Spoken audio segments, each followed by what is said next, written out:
Good evening everyone. Mayam ngasigi class ida welcome tawjari. So mi khara chu changakadaba wali ko aduna some 1 minute kumba ngai che mayam kai lamdagi no adagi hana trading tawra abra tarokri bra adagi hausi kai tawri amtang drop tawbiro. Meanwhile ngaktang mi minute mari manga or minute ama ni mi ngai boina ko amtang drop tawbiro aduga ngasigi class e haujanaba tawse. So I mayam ucharake ngasigi class mayam dagi or akhoi trade house site dagi ngasigi oina ngasi si day 1 ne bootcamp gi oina ko bootcamp gi oina day 1 oibni na ngasi kari expect to we ai mayam na kari learn to godoino comment to gono dum mayam do so no ucharake. So comment dang to biro kai lam dagi no aduga hana trade tawra abra taroktribra. Are you beginner or intermediate natragana already sahi manga taruk sure tarok mayam dum tang drop tawsan biro commenta. Nice. Okay, so let's start. Ngasi gise dum haujal se ko matam anghanda bida aduga mayam sigi video se it's my request phajana gyan tanaba amasung sida aina pijeri ba mayam se step by step phajana khangba ngamna skip taw da bida yengbiu aduga mayam kai hani marakta kaisu yam kui roi ba ko just 1 hour mu khatane aduna yaraga di loi ba yengbiro aduga loi ba yengba singi koina horen day 5 adagi day 4 5 sro pa dwai da give away su lei gani ko. So loi ba tang phajana yengbiro adi phajana tai ba poche free oi ja taraga su sidagi kana ba do lau se ba ko free ne na lai thokpa natragana ignore taw do tawi gano ba ko. So kitang or su learn taw ya ba taw na bu hana mina se. So hojik changbirek pa mayam do mayam drop tawsan biro commenta sigi class idagi kari any expectation lay aduga kai lamdagi no hana trade tawra bra adung mayam do drop tawsan biro. So ngasigi class e thengda da vida dum haurase. Today's topic will be the best topic haitare aina pulak samjalla kanda yamna koi ki machang oiba khangkatlaga taksagadoi ko auda kamaina hodoino haiba mayam do aduna ngasigi topic se it's a 3 quantum of technical analysis ko technical analysis ki oina quite important oiba but mayam na di basic ne kaina lai thokna ba adubu basic oija targa su aduki matik important oi hayang waibo dum loina da ya roidaba technical gi oiba 3 quantum gi topic khara da I mayam da share tawjagadoini. So let's start adum haujalasi ko I mayam da khara adum share tawjarake screen oina so dum share tawjarake mayam da yengba nungaina ba ko. So ngasigi topic se the 3 quantums of technical analysis ko technical analysis ki oina sigi forex market sida main oina ko adunaga sigi analysis ki mawong se aduga sigi analysis ki style se haitare technical gi oina not only in forex market khatang da natana any type of market ta stock market to oiro adagi akoi gi crypto gi do oiro loina use to we ani ko magi timing khena bagi wane but main oina forex market ta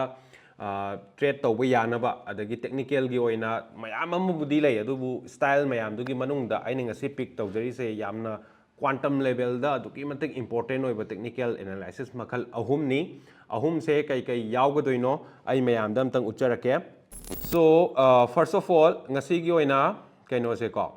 quite first da it's a market structure ko market structure gi matang da yamna deep oiba yam simple so oiba adugi yam deep oiba ai mayam da khara share tawjagani si hek khangba kanda du mayam horen khangani ko aduna phajan loibog yengbiro. And second one is market phase ko market phase ki important oiba ma se kamaina samnar kadoino market phase ta kai yawi kamaina understand to yai haibadu ma ucharani. And third one is the core idea of candlestick ko candlestick ki magi main oiba theme magi idea se kamaina tawi aduga kamaina use tawgadage sigi ahum topic se ngasigi oina si sine aina mayam da haijariba 3 quantum of technical analysis quite important oiba example oina haraganda let's say gari ma thau matamda engine changi ko steering changi adagi magi wheel chaka changi adumaina main oiba part haitare gari ma thauna bo hona bada aduna trade tauna bo hona bada technical analysis ki oina main oiba part ahum sida loina yawgadoini ko aduna atopa mayam dadi extra nga ta oirakadoine example car da AC yawba power steering hapsen ba adudi yawdrusu yaba pone ba ko but extra oina hapselagadi hena nungai ba do dui wani da. So sisina quite main oiba part ne. So let's come to that. So adu haudringai mamang da kaigino harakanda trading se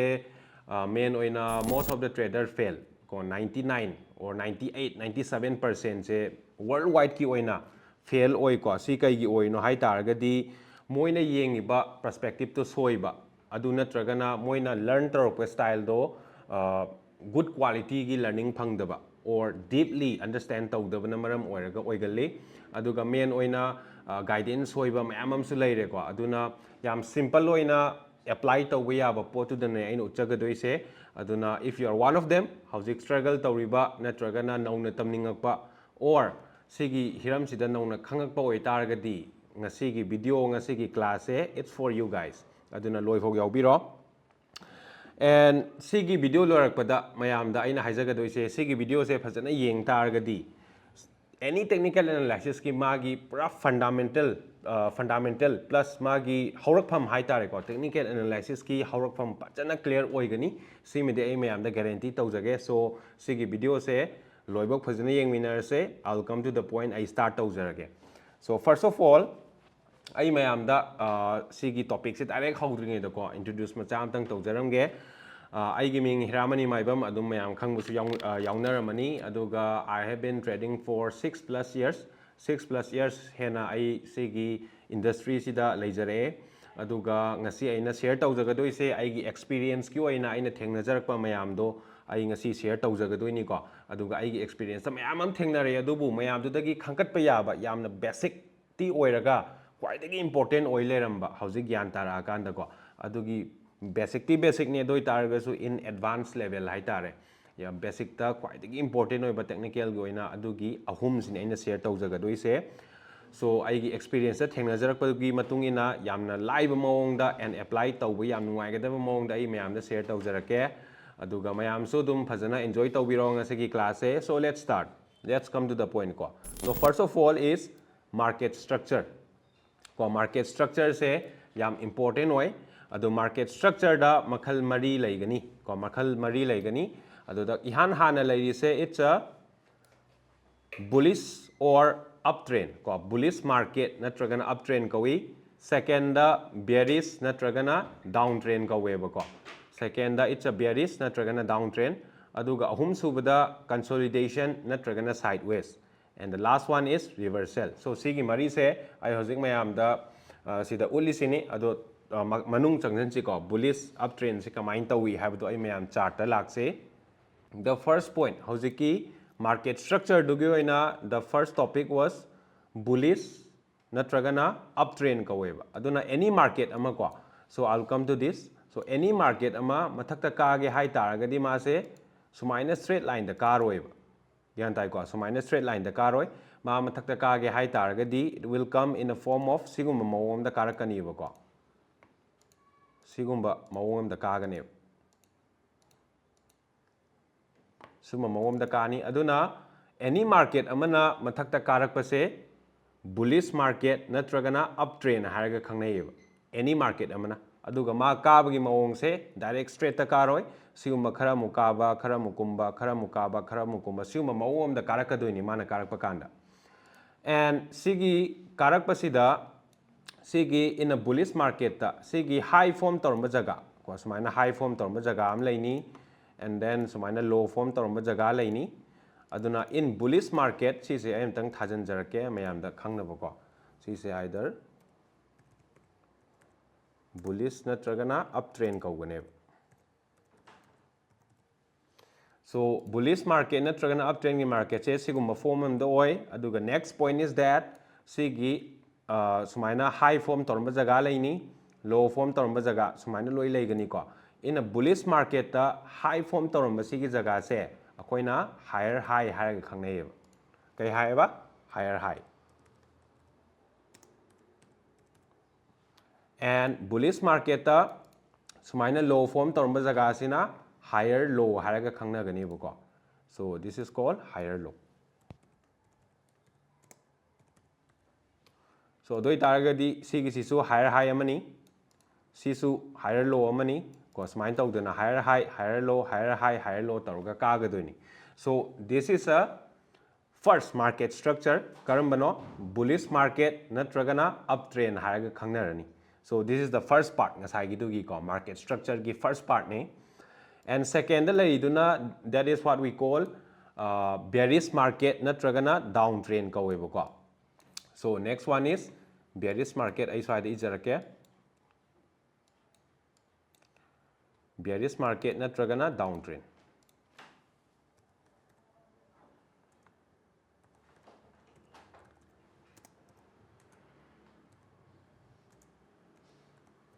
Bearish market or downtrend. Sina market structure ki second suba part tuni ko. Bearish market high target overall market se makha da kumba hai bani si ju chama nei ma se kumba kan so minus straight line de ta kum oi any market amana kumba kan da ko karamba mong da kumba kani haragadi khara mu kumba ko so mana khara mu kumu ba kitang mu karakpa khara mu kumu ba kitang mu karakpa sigumba form am da kuma kaneba. So any market ama yeng bakanda sigi form da leram taragadi this is called bearish market or downtrend haraga khangna ganeba. And sigi the same thing magi high form torma jaga laini ko adagi low form torma jaga laini sumai lai duni ko. So sigi in downtrend dana or in bearish market dana high form torma jaga se sina lower high haraga khangna ganeba. Sina lower high. Lower high. Aduga sida low form term jaga sina lower low hara khangna gane. LOWER lower low. So sisu lower high amani sisu lower low amani. Aduna bearish market che kaino ma se overall downtrend ko makha da kum e high ni adu sigumba mawom da kum gani kumba kan sida magi high form term jaga se lower high kawi low form term jaga sina lower low. Lower high, lower low, so minus kum gadoi ko. So this is the second part. This is the second part ne market structure gi oina bearish market ki magi or natragana downtrend gi market structure makal two type ani subudu ne. And next one sina kai kauge harakanda. So next one third subagi se laktringe da ayam tang sida lakcharam ge. Bullish market natragana uptrend laibase ko sigi uptrend laiba kan sida akoina khangdaba yadaba magi formula khara laigani ko sigi formula se ai mayam da haijarake. So sida kitang muna yengbiru ko mayam muna yengbiro please note down note tausan bio note taudragadi taiba mayam se loina kaw gidoni ko horen class loi gitaragadi akoina ningjang hawdoi se only 20 to 30% khatani lemhauriba 70% di loina kaw gini ko aduna please make notes note tausan bio ko. So let's say I see ahanbagi bullish natragana uptrend sida hana lakeba. So sumaina market am lairame ko sumaina market am lairam taragadi kai kaurani harakanda ma se overall matha karakpanina bullish market natragana uptrend kauraneba similar ko. And second da sida akoina khangdaba yadaba khara laiba ko haidi sida ma se higher low higher high higher low higher high taro kara ineba sidagi higher low sema me howzik sida same doi se kaino higher high ma same doi natra. So duna anauba higher high ma same ge high taragadi ko sida muna yengbiu ko anauba higher high ma same ge high taragadi hanagi sida lairiba sigi higher high se mathakta break tauba ma darkar tai sumaina ko sumaina sigi hanagi higher high se mathakta break taurakanda now we can call this new high. It's a new higher high. Magi si se break tawrok taragadi anauba higher high ni haiba yane ado si break tawdragasu sumaina sema su dum yauni swaida semakpa break ti tawdaba ado taragadi asigi high se akoi gi high makhal amadi oidoini adubu anauba higher high ni haibadi yaroiba aduna sigi hanagi high se mathakta sumaina break tawbam change adum kanda this high will be the new higher high sima gyan tarni ko. And next na amuk ma se higher high semurabani na higher low mu sema kadoine sidagi mu amaning da kitang halakpa kan sida higher low sema kadoini dana ko aduna sigi higher low semge high taragadi hanagi sigi higher high siga ko sida sema mi ba higher high siga and sida hanagi lehauri ba higher low siga sigi manungda anauba higher low do same gadaba swaida sembe ai swaida sembe ai swaida sembe ai ko ame heta ko any area between sigi manungda adubu sumaina hentokiba sumaina hendagiba yaroi sigi manungda low ma semam taragadi this low will be the new higher low ko bullish market natragana uptrend oiba market sida sisina anauba higher low chingani ko sidagi amuk higher high semake hai taragadi next ta amuk kakhat kitweni ko so sidagi amuk sumaina kara ani aduga sigi high se break tawra ani break tawra kanda this high will be the new higher high break tawda taragadi yes high ama budi oi adoi taraga so higher high ne haibadi yaroi gyan tare ko so si sima in bullish market same thing in bearish market su chama nei ko ai sigi da ungtanga ye ga mayam da amuk hena understand tawnaba with example gai haijarake mayam munna dum tabiu ko aduga skip tawba khotpa tawbigano yam important oiba lesson oigadoi ni sise aduna mana kumakko matamda sumaina kumani ko khara kumba khara karuba sumaina so lower low lower low sida lower high ma semakadoi lower high ma semge high taragadi in bearish market tadi kaino ma mamangi sigi lower high siga ko and then sigi lower low siga sigi manung sida anauba lower high do semgadaba swai do ibi adubu sumaina hentokiba sumaina hendagiba yaroiba ko so sigi sumaina sema kanda this will be the new kai kaurni dai biro comment this will be the new yes lower high kaurane okay and asida lower high sema mani adagi muma se kai sema laktoino lower low muk sema lakadoineba lower low sem ge high taragadi hanagi sigi low se makha da break tawbam dakar oirakaneba sigi su sumaina makha da break tawraga sem taragadi this low is the new lower low kaura aneba ko aduga sidagi muk lower high semani lower low adumai sum chatkidoini ko so these are the very basic but yam important oiba lesson ni ko sise so hauzik market structure gi makhal ani leire bearish market haiba ma or adagi bullish market haiba ma and ani sida higher high na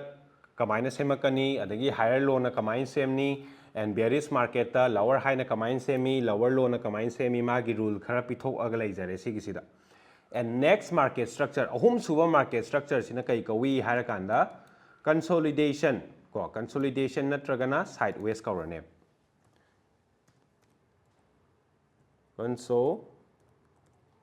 consolidation or sideways sigi sina kai no harakanda market se siguma mawong amda laigani ko example ni ko exactly sumaina laigani haibadi laite but this is a simple example haibadi market se mathak su kangamdaba makha su kumbangamdaba certain area amada sungjallaga laibado adugi market makhal se koina market structure gi manung challe ahum suba market structure duni ko mamingna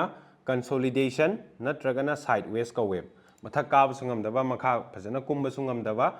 akoigi area amada sungjallaga laiba market haitare adumain oiram taragadi that market structure is called consolidation or sideways market similarly and let's come to the last one giduna kaino market reversal haiba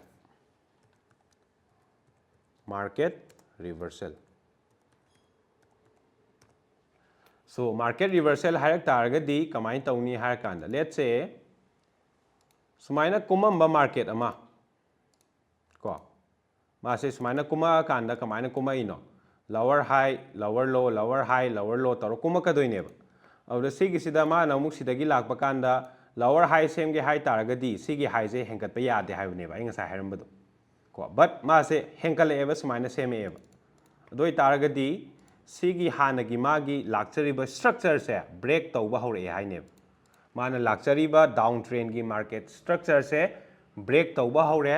aduduna we can expect makha tarakpa kanda sumaina ka giba yae the expectation lakadoine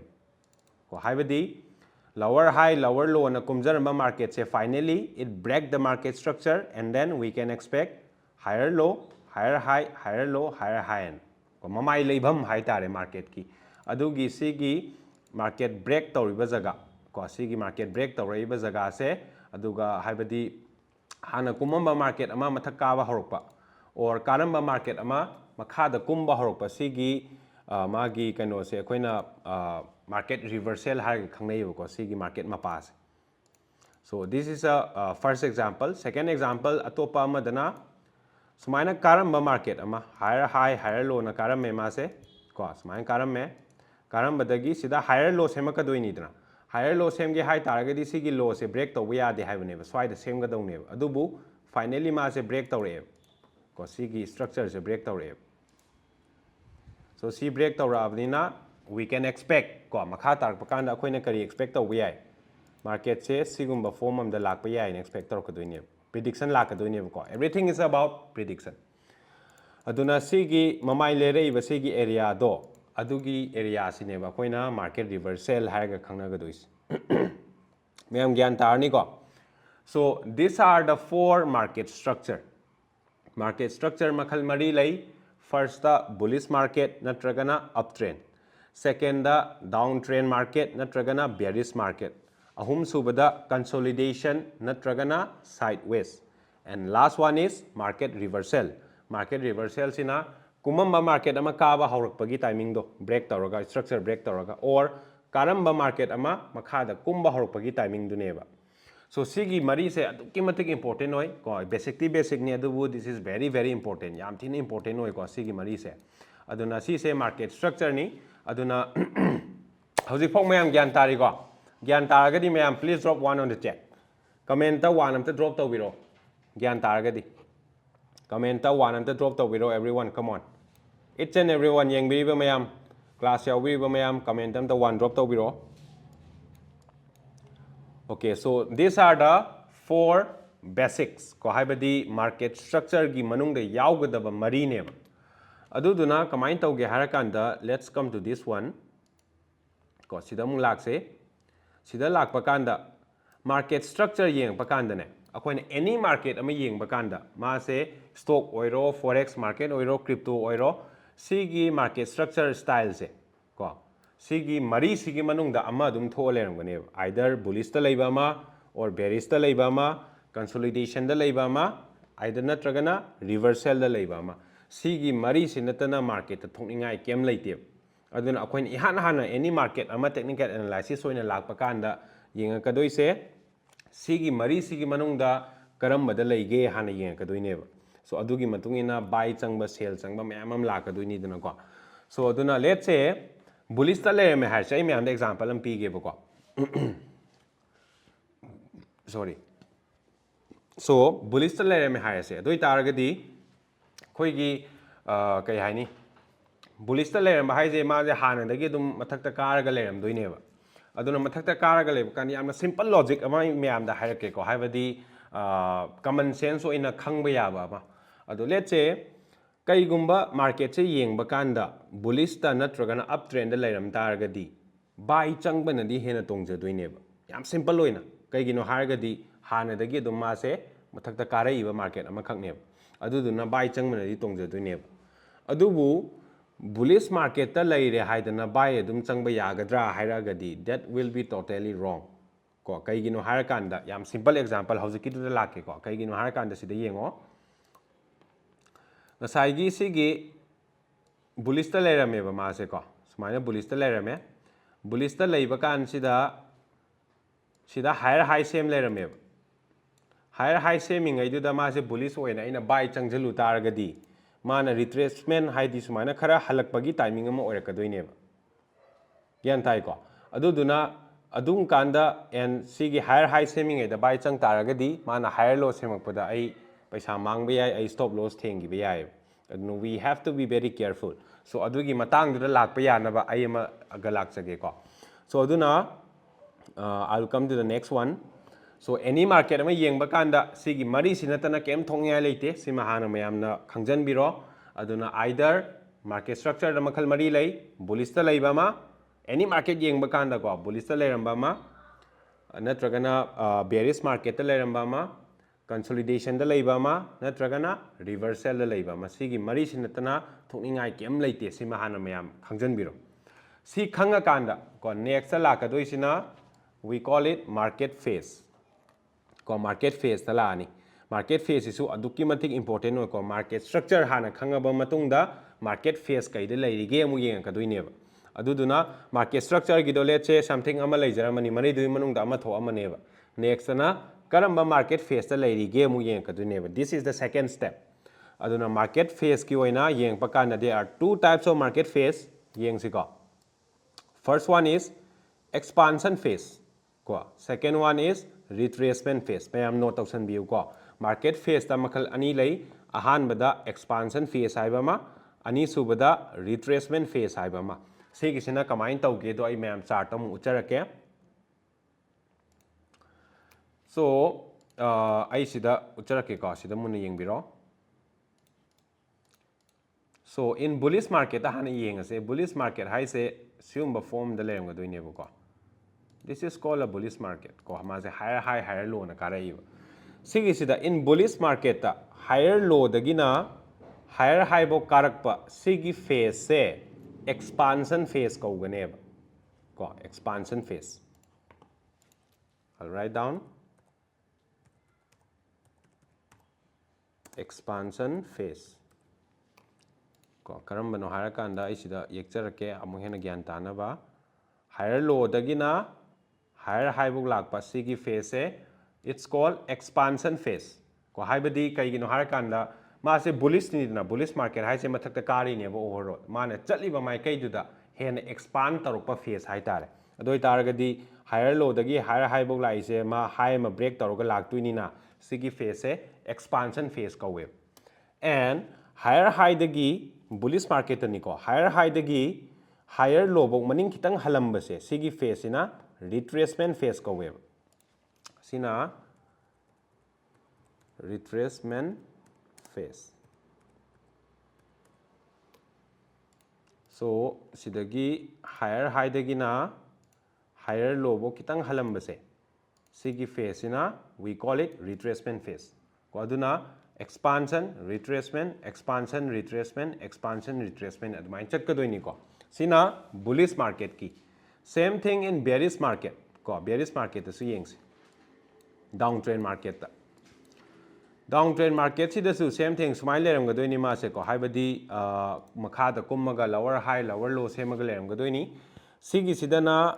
lower high amadagina lower low amabu lakpa sigi phase se sigi sina expansion haiga khangnarane ko lower high amadagina lower low bok lakpa se si sina expansion phase aduga lower low dagina lower high kitang maning halamba phase to sigisina retracement phase hara khangnane so sina retracement phase ko aduna expansion retracement expansion retracement expansion sumaina so doi target these are the very basic yam thin important oiba em khak haijarake ba ko sigisida let's say sumaina market am lerame ba sumaina market am lerame सिगिसिदा मासे कइनो हाय तारगदी bullish market ओइदोय नत्रा overall कारकपनिना bullish market नत्रगना up trend हायरानेबा अदुबु मासे मथक्ता दुम कारिबनिना बाय चंगबनदी तोंगजदोयनेबको बाय चंगबनदी तोंगजदोयने सो अदोय तारगसु लेट्स से आइना सिदा बाय चंगजलुरे हायरासेबा सिदा बाय चंगुरे अदोय तारगदी कइनो रिट्रेसमेंट लाओइद्रो रिट्रेसमेंट लाकपा कांदा आई पैसा मांगबा याय स्टॉप लॉस पानबा याय ग्यान ताइको अदुदुना मार्केट स्ट्रक्चर द बुलिश ओइ तारगसु करम्बा मार्केट फेस लेरिगे येंगबा मथौ ताय अदुदुना मार्केट फेस तुना अमुक सुमाइना एक्सपांशन फेस लेरम तारगदी आइना बाय चंग तारगदी रिट्रेसमेंट अमा ngairaga सुमाइना रिट्रेसमेंट खरा हलकपा ngairaga हाइदि हायर लो सेमबा ngairaga नेक्स्ट हायर हाई ददि अमुक एक्सपांशन अमा मुक थोलकदोइनेबा अदुगुम्बा सुमाइना खरा हलकपा ngairaga सिदा मुक चंगगदी आइंगोंदा हेना तोंगजबा एडवांटेज हेना फंगबा और सिगी सेटअप तो हेना फजबा अमा ओइरकपसु याय ग्यान ताइको और नत्रगना बुलिश मार्केट ओइजा तारगसु रिट्रेसमेंट की फेस हाइबा मनिंगदा खरा हलअमदोइनिना को हलकफम थोकपनिना सिगिसिदा इ सेल मचा अमा येंगसु याराने सो हाइदि आइडिया सागलकपदो अदुमाइना को बाय चंगे हाइ तारगा रिट्रेसमेंट खरा ngairaga मुक चंगनी चंगदी फजरनी काइन खंगानेबा और सिगी कितंग हलकपसिदा इ सेल ओइना खरा चंगबसु याय काइना उबा हौराने so this are the very basic हाइबदी म्यामै कइनोम हाइजगेबको ट्रेडिंग तौबकांदा technical analysis and fundamental analysis लई अदुगा साइकोलॉजी माइंडसेट किसु याम इंपोर्टेंट होय एंड साइकोलॉजी माइंडसेट किसे डे 3 नत्रगना 4 दा मयाम दा सोइदना अदुगी प्रेजेंटेशन तौगनी को तोंगान हाइतारे अदु ngasi सिदी ओनली टेक्निकल द फोकस पीबा क्लास नि अदुना सोइदना बसिगी 5 डे बूट कैंप से लोइना याउबियो लोइना येंगबियो को अमते स्किप तौदेबिदि येंगबियो साइकोलॉजी पार्ट याम इंपोर्टेंट होयबको अदुना अदुगी मतंग दसु लाखिनी अदुना मयाम अदुम ngai minase so class yam sang dana ba ikara tension jarake ko Sumain Tarakan Sida Sidagi, Hauzik Aquina Kang is a kaino. Sidagi, let's say Kasigio in a 3 quantums of technical analysis the Hauzik market structure Karino Kangre, Makalkia Lake Kamainta we Kangre, market phase Kaino Kangre, Makalkia Lake Kamainta we Mogi Kana Vasikaino Hibama Hauzik Kangi. Sima Kanganiko. So Sibok the ma'am, Hausipokta class A enjoy to Viragadi, Ganta Viragadi. Please drop something, comment kara drop to Viramo. Hidi class in Ibra, Kamainta we, Hidi Loksan Badum Ibra, Mayam the Qua. The comment of Viramo, Kang the Yaroga Sigi recorded, class Adum Panganjake, the recorded Pangni Hidana, Sigi live class Yang the Bato Vigano, live class Yang was in a quite a best way to do Nico. Aduna, similar, next, the core idea of candlestick. Candlestick say adukimatic important oi. Aduna sigi matang the candlestick hai se kaino, magi body na kamain tawi, wick na kamain tawi, and adugi matung ino opening, high, close, adagi magi high, adagi low, adagi open, adagi close, and a kaido eboko candlestick se. Adu candlestick se kaino, adu dam lak. This is the last topic. Maya muna yaubiu ko, yam important oi session ni. So let's come to the candlestick part. The core idea of candlestick the laksiko. Okay. So I see hanam tang remove to jage mayam si gyan tar ni ko sigi mayam se ko si phajana dum isai sa gi da phajana yengaga dum note tausan biu ko. So howjiki oina di I delete to jarage aduga I'll come to the candlestick. Aduna candlestick ta lak to se magi yam important oiba khara leigani ko kaino harakanda akoina any market ama nainar pakanda technical analysis tarokpakanda candlestick se main oina akoina use tawe ko candlestick se hauzik sida yeng se ngo si se candlestick ka we ko sigi candlestick sida there are two types of candlestick ta makhal mayam budi lai ko se haidi sumaina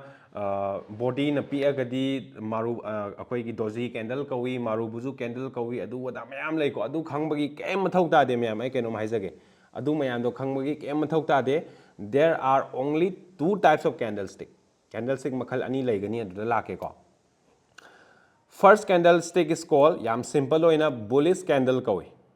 ko first candlestick se bullish candle haibadi mathakta kaaba price hai tare adu da semak pa candle se bullish candlestick kawi ko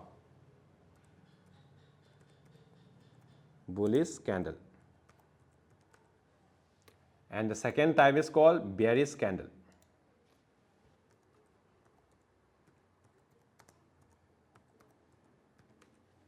Sorry. Bullish candle haibama, bearish candle haibama. Bullish candle hai targadi price to mathakta kaaba, bearish candle hai targadi price to makhada kumba sigi type ani si katani lai se the manung the important oi ba khara yauri ba ko the candlestick se kamain tawi adu gamagi kamain use taw godoino ada laksi yam important oi ba lesson ni yam hana tabiram badi yai but yam different oi bani ko fajana munna yengbiyo munna tasan biyo khangjan biyo ko si se. So, sumaina price yang pakanda akoina candlestick se use tawe most of the people kaigino hai taragadi mayamna khangdaba ma inga se haijarake ko trading tawba kanda makhal mayamam lei ko haibadi technical analysis adagi fundamental analysis mayamam lei technical analysis ki oina candlestick se aduki matik important oiba ma se tool lama khakni indicator lama khakne. I am repeating again indicator makhal ama khakne ba ado candlestick se world khwaidagi advance oiba indicator ama khakne adusu free of cost ta phangba si mayamna khangde ba ko candlestick masamak khwaidagi advance oiba indicator ama khakni adusu free of cost ta phangba yaba adugi maramda ai haijarake ko kaigino harakanda sumaina chart yengdoni chart yengba kan sida ngasai gi chart se khoi gi sumaina ma laini ko sumaina ma laini and then sumaina ma laidoine sumaina ko sigi sida magi chart se sumaina chen doine sigumba form am da chakkadoine ko adugi sida somgi chart yengpa kanda somgi right side ta laigadoisina price laigani ko price laini and downside ta laigadoisina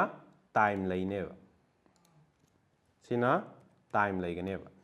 aduna candlestick sina khoida takadoi se karamba matamda price kaya leige exactly takpa ngamgane ba candlestick sina yan tai ko aduna sida so hojik yengo sigi oina ai mathang mathang lake ko but hojik ki oina pung se pung mapan gi sida hojik si pung mapan gi candle ni ko ada aina sida candlestick se makhal akhoi gi time frame makhal mayam ama yeng bi ai 1 minute ki 4 hour gi daily time frame gi weekly time frame gi 30 minute 1 hour makhal makhal mayam yeng bi ai ko hojik aina yengjariba candlestick se sigi candlestick ama se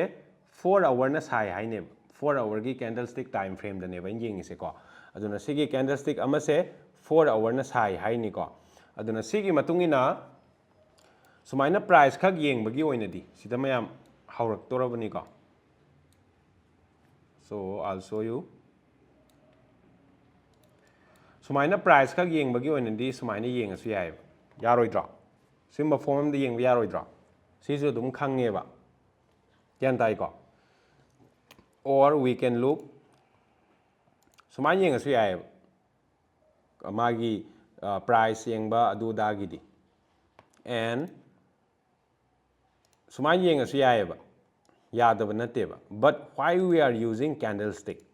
candle particular oina candlestick use tawrei se kai gi no ko adu tamdoi ni ko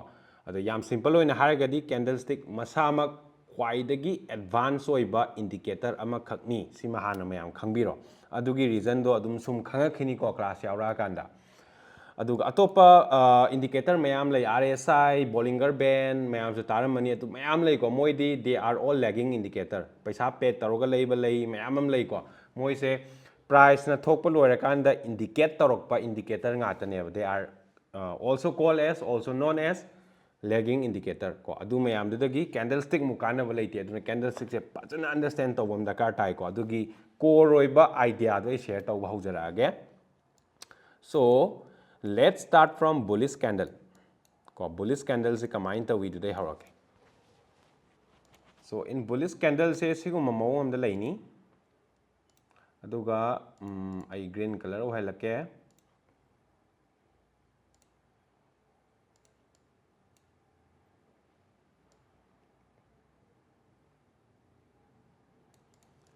this is the one and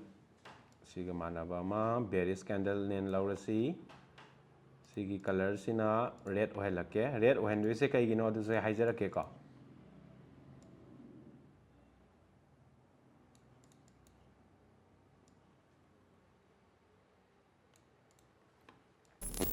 so mayam sigi mayam se skip tawbiganu ko haidi phajana trading da phajana chang se trading da gi phajana result u se hai taragadi master the basic is very important mayam class se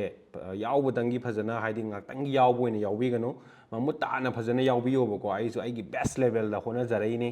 aduna phajana mamutana khangse ba so bullish candle haragadi price se mathaka ba bearish candle haragadi price makha kumba yam simple oina ko aduga sigi sida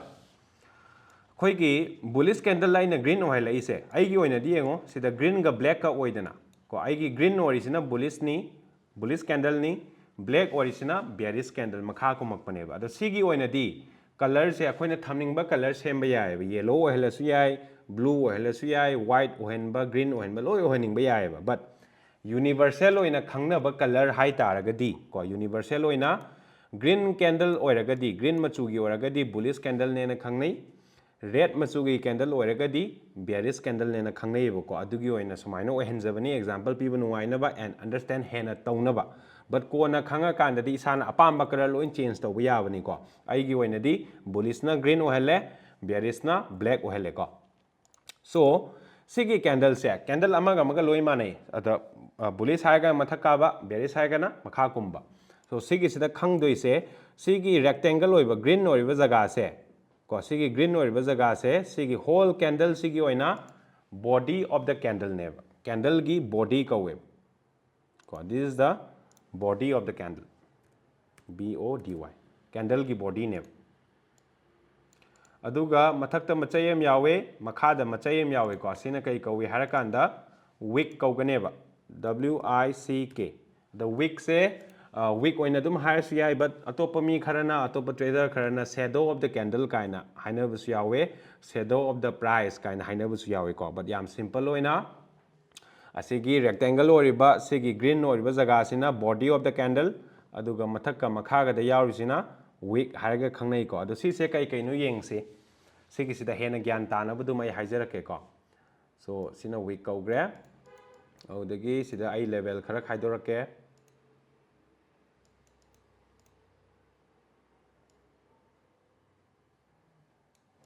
Sidam laire sidama and then sidama. Sidagi this will be high ko sina high kaurani, sina close an lani, sini ko yam important ori se me amune yeng view ko, si sina open an lani, and this will be the low, LOW. Sida hena gyan tana ba yam khak hapchan jarake ko. So let's say lupa manga hairo ko adagi sina ahum hairo adagi sina 7 hairo duga si sina 8 or let's say 9 hires ko. Sida haining is a kemnate mayamuni yeng view ko candle amalere ko, si candle se any time frame gi obi ko 1 hour gi or su yai 4 hour or su any time frame kai gi the example pi si ga, let's say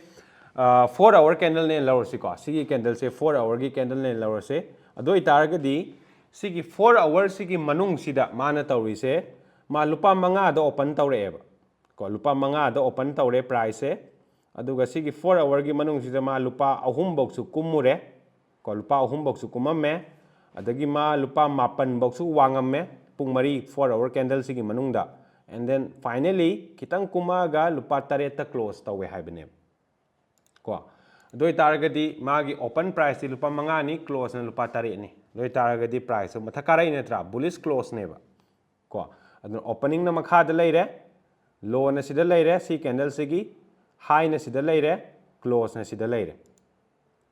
in bullish candle da ko. Aduna opening se sigi body makha da orakani, sida wick ta khara kumam mi se price na khara kumam me high ni lupa ahum ba kumam me ma lupa mapan bok su wangam me, and finally lupa tare ta close ta wi haibane. This is very important ko, sina bullish ki. Same thing bearish ta su smile leire ba da kari khena ga doino do yeng si ko, sida su magi sigi level haibam laini, sigi level haibam laini, sigi level haibam laini, and sigi level haibam laini ko. Sida sigi sedum thamge mayam ngauk dana ba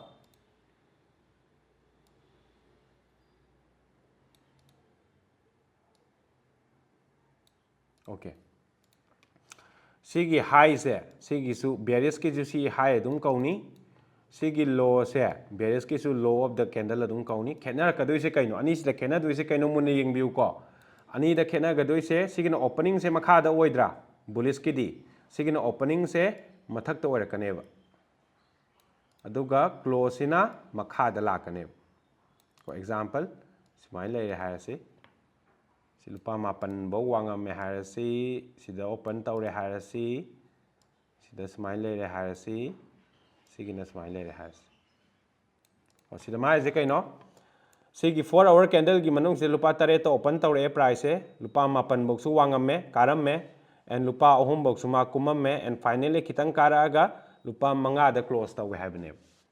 ko. Ado atai di chama nei sigi su body of the candle se sigi red ki rectangle or jaga se body of the candle kauni, mathaka makha ga da yaur si su wick of the candle adum kaugani ko. Only thing kenara ka doi se high ga low ga loin manani, opening ga close ka da makhadang ona ba haitare, bullish ta na opening do makha da lakani, bearish ta na opening do mathak ta lakani ba ko sumaina. This is very basic, yamna basic oy se, but sigi mayam hayeng wai important or kadoise magi opening price ko magi opening price closing price high low kai de thamamge haibase yam important oiganeba aduna mayam ngasai gi de yengo sida candlestick yeng basida sigi example let's say si bullish candle neba ko let example da se si bullish candle neba sigi oina kaino opening sida leire sibo kumam me ko sibo karam me finally sida close tawe habne ko and sigi su si bearish candle ni natra aigidi black candle se bearish candle ni opening kai do ni sigi se opening kai do ni sido opening oira neba opening sina high sina low aduga sina close of the candle ko bullish ta mu yeng se si bullish candle ni sida opening price sida magi low sema me aduga sida magi high sema me and finally kitang kumaga sida close tawe habne ko adu main tawdana so these are the two different types of candlestick ko yam important oiba aduga sigi sida ngasai example to pira age sigi candlestick se yeng bai mahutta sumaina yengammeba adoi taragadi asida price pudi khangba ngamni adu opening na kaidano close na kaidano high na kai thamami low na kai thamami uba phanggadra sigi sida phangoi ko aduna main oiba importance se sidai tholakadoine aduga amaga su leiri amana kaino harakanda candlestick use tawai kana base si sum leire ko amana candle gi formula am khak leiba candle gi formula se kaino harakanda magi let's say sigi candlestick se hayasi ko sigi candlestick se kaino harakanda bullish candle neba bullish candle gi oina opening sida oire low sida thamame high sida thamme close na sida leire sigi oina sigi candle 4 hour gi oi taragadi 4 hour loirakanda next candle amamu semakkadoineba 4 hour gi oina adum kanda next candle lakpa kanda next candle dugi opening do sigi candle sigi closing price da next candle dugi opening oineba I am repeating again candle se ama loraga ama tholakpa tawdoini dana ko thangnaba sigi rule am khak leiba ama loraga ama tholakpa sigi rule ama leiba kari rule no hai taragadi sigi candle mamangi candle dugi sigi closing price tu da maga thangnariba candle dugi opening price oigadawne ko example faida yengsi yengo sigi candle se opening sida leire ko close kai deno sida siga thangnaba candle dugi bullish natra mai opening sida dum haurais ko sigi closing price kai deno sida ni mai thangnaba candle adugi opening price sida dum haurais bearish candle sumaina chap managadamne ba hadi candle mamangi candle dugi closing duga anova candle harokpa dugi opening duga chap managadaba adu manadaba su yarakani ko manadaba parto hayeng natragana hangchiki class da taglakani yam important oiba lesson ni ko aduna candlestick se yam important oiba ko aduna ngasigi oina topic se mayam na di yamna basic oina larongani basic oija taragasu hojik mak aisi phajana use tawriba aduna trading ase arrive nate and aina mayam da haijagadauba mana trading tarokpa matamda sungsoi soidana matam changani paisa changani haibadi tha amani da oiba yaroiba ko aigi ngasigi around 7 years muki journey sida ahan ba chahi maridi ai result ude paisa su mayam mange tambada mayam am change aigi oina experience tan bada su mayam mange adubu matam changani haiba simadi mayam hana yabiro minimum da chahi ama ani de dum changani ko phajana practice tawbam change ba live nate ba ko laigadi mi loi trade tawnarani mi loi paisa painarane ba live di nate but full focus ama change ai si tawge hai targadi phajana in gi bam change aduduna ngasigi topic ta mayam akoina khangminari se sise mayam gyan tahudaba yarogasu live class da gyan tadaba yarogasu recorded oina dum phangani ko recorded ta su dum hanjan amuktang natana 5 times 10 times repeatedly dum yengbiyo ko aduna ngasigi oiba topic sida akoina aina ngasi share tawjari se ngasigi 3 quantums of technical analysis ki yam important oiba technical analysis ngatani basic ti oiba but sigi basic sina adum advance hemakadoini ko adoi mayam da amaga haijaramge trading da advance haiba leite I am repeating again trading tawbada advance tamba advance haiba ma leite advance karai dei lakani hai taragadi sigumba basic mayam se yam clear oina khangba mamutta na yam clear oina khanga kanda with experience ki matungina aina khangjaba am tholakaniba that is the advance aduni ko adun si se mayam munna yam phajana khangbiro repeatedly phajan yengbiro mathang mathang class me among wali today is the first day of this boot camp aduga mayam ngasi gi boot camp se nungai biragadi hauju phoki class se nungai biragadi mayam comment ta kitang drop tawbiramo how was the class kamain tawe ai gi presentation pibagi style se kamain tawe nungai bra kitang drop tawbiramo ai gi best level do hona jabani ko aduga ngasi tammi se market structure leire and magi makhal mari kamain tawi kamain semai no tamgre market face leire ma makhal ani lei kamain tawi tamgre and candlestick tamme and candlestick ki yamna core oiba importance kaino body na kaino wick na kaino magi open close high low gi kanaba karino ko adagi candle ani thangnaba matamda ma close price da next candle do gi opening price oigedabani aduguma mayam do ngasi share tawjabani aduga mayam ai mayam dagi su feedback khar lawjage so adu mayam sigi sida main oina aina thengnar pakanda aisu imanaba mayam ga taminare mayam ama hogre ko adu 95% kanam oideba trading se adu oige hai taragadi siguma basic mayam se phajana clear oina khangba nungti gi practice tawba theory oina khangbana yaroiba nungti gi practice tawbam changi for many years many months ko matam khara aduga haurakpa matamdadi result ta haibadi paisa tanba khotbada yam ka hena focus pigano tandi tangadoini matam lakani ba ko but hauziki oina di as a beginner as a result udriba trader moina don't focus on making money hauzik focus tawgadoi se mayam gi daily routine ko daily routine kamain tawgadoino loi talakini ko mayam gi daily routine your mindset your point of view hai tare aduga progress hai tar progress to ina focus piba ngarang dagi ngasi na khara haiba ngarang dagi ngasi upgrade oiba mamang tha dagi ngasi upgrade ohenba adugi progress to ina focus pi seba ko aduduna result uge hai tar gadi we need to be healthy ko we need to be positive adagi nungti gi aigi to do list fazana maintain tawba daka oirakani aduna to do list ki matang desu ai mayam da share tawrakadoini ko sigi class ida aduna mayam ngasi gi class se technical gi oina di sida loire aduga mindset se yam important oibani na ai mindset ki matang ne khara haijaramge mindset ki oina mayam akhoi gi trading se improve ohenge hai taragadi as my experience ai gi experience ni ko haise trading da improve ohenge trading da result uge hai taragadi first point da matam sangani sima hana yabiro ai gi pukning na ai gi wakhan na thamoina yabiro ani subada paisa khara changane or paisa khara mangthok mangsin tawbaneba kaigino hai taragadi matam changdoisina ma se develop tawba matamda magi experience tan ba khotpa khara leigre tamba khotpa ko chahi ama ni dum pabiro minimum phajana honabada dusu sizu phajana honadragadi chahi 10 kun changibusu yai ko but if you actually try your best if you give 100% adubokta chahi ama ni de dum compulsory changane changani and next ta paisa mangbagi matang se hairake let's say harukpa matamda loina experience tanaba honabada paisa khara dum changani kaigino hai taragadi mentor amana takpa yadaba or aina share tawba yadaba or natragana mi amadagi lawba yadaba experience khara changakaneba adugi matang sida market ka aiga phajana loina raktaba yaroiba si loina ge hai taragadi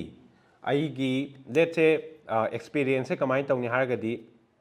mana lupa lak manga mangaga phangiba experience to adugi experience to aina free da phangbadi yaroiba ko aduna let's say mana lupa lak manga mangaga phangiba experience to aina lupa 10 kun manga phangalore that is the only difference ko akoina khenahan ba yabase adubu paisa di khara changni horpa kan haibadi nang khara develop tawra kanda demo da hana phajana try taroni develop tawre har kanda account macha ma pairaga adudagi paisa tani haibana taba experience phangnaba nang market ka loina rakadoineba haibadi nang na mangaga matha sagadaba paisa nataba adum nang na effort tawba ngamba paisa lupa lising mari manga ma hai tar example mi dugi makha pona adumaina hapa kanda awdagi tamna with experience amuk mangba fail mayam thengnarakani lots of akhoi gi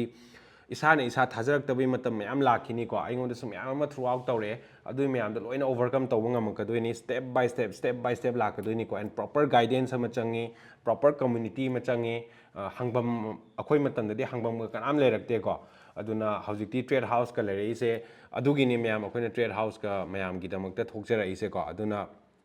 anything help tawba yaba mong da dum help tawjage ado ngasigi sina day 1 ne mayam soidena sigi day 5 phawba mayam sungsoi soidena sigi class yawiro mayam gi damakta sinjaba class ne mayam gi damakta akhoi gi best level la try tawjarakani we will try our best mayam gi su best level da class yawra kanda result unaba mong da try tawbiro akhoi best level da mayam da share tawjarake so ngasigi oina di mayam thank you so much aduga si se mayam da work tawgadra hairagadi yes trading can be kay haitare done or we can be profitable but magi percentage yamna pick panina fajana hona bam change ko majority of the people marakta to khiba or frustration charaga wakhan nuai ta bilotion giba ngata ne kai gino haitaragadi right guidance phangdaba proper magi step by step magi kai haitare journey to the focus piba ngamaktaba and marakta mayam thengnarakani ba fail oiba thengnarakani paisa mangba khara thengnarakani isana isa thajaraktabai matam bok thengnarakini mayamna thajabi badi tokro family na thajaba imanabna thajaba wa tokro bako isana isa bok thajarakta confusion chalakba matam bok thengnarakani sigi se kamai overcome tawgani khangdaba fail oina bai reason se adagi result ta focus tawba process loina kawgiba haidi paisa taning badune helaga greedy feel oirakpa aduna mingonde paisa lausaluba kholuba mayam thoi se ko sisu thoaningde aduna I want to give you a right education in this field sigi trading gi field sida yamna proper oiba right education piba pambagi sigi session je mayam da as a gift oina handaki 2025 haropa kan sida mayam da gift oina tawjabani aduna mayam thank you so much ngasigi session yawbirakpagi damakta makha tana video mayam tholakini adusu yengbiro sigi ngasigi class isu recorded oina phangani mayam sisu pulap yengminarase thank you so much aduga hayeng hangchit ko numit mangani chathaga class e sungsoi soidana yawbiro loina yengbiro aduga class e pura loire harakanda adum tanaba yabagi session amasu adum hapjarake bonus oina aduna bonus class isu yawbining taragadi day 1, day 2, day 3, day 4, day 5 loina yawa mi singda bonus class pizagani ko aduduna adu yawbiro comment tawbiro mayamgi wakhalon mayam do ko so thank you so much everyone see you in next class